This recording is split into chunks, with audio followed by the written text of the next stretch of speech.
Well, you got to model it. It's got to be real. I think that's probably going to be the most convincing thing when people see it live, and they look at your life, and a life that not only matches your words, but a life that gives weight, to your words. So it is so easy to use this language and just let it trip off our tongues.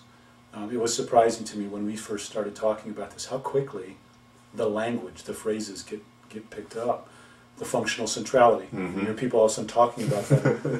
That's my phrase, Or the more colloquial ways of saying it, bringing the gospel to bear. But even that all of a sudden almost took on a technical term. It's like this knowing sense of I know the language. So you got to give people patience. The language is useful. You just have to make sure that over time that they're not just repeating the terms, and you can tell whether or not they're just repeating the terms by whether or not there's a broadening lexicon, and whether or not there's growing joy and growing life that accords with it, and actual effect in their lives, exactly. Yeah. And it's visible. You can tell when people get it and when they're growing and getting it. So, but there's always going to be that fringe of people who are just on the front end that are using the language and are kind of trying to figure out, do I know what I'm talking about here? And you just need to be patient with them. I remember Spurgeon talking about, I can't remember if it's in lectures or where it is, but where he,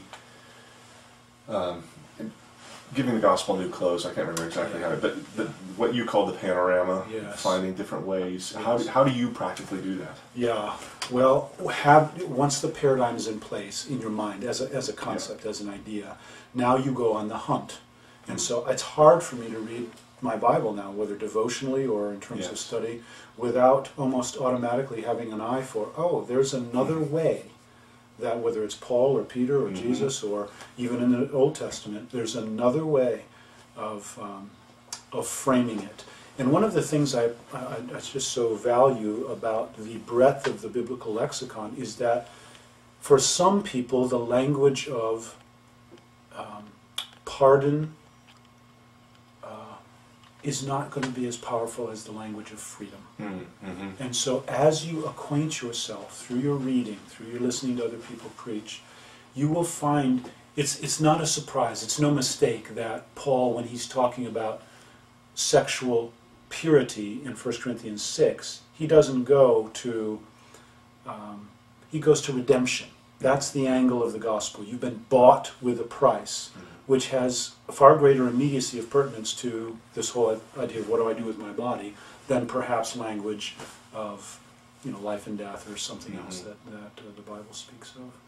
So the broader your familiarity as you learn, the broader your ability to now bring it to bear in particular situations for people.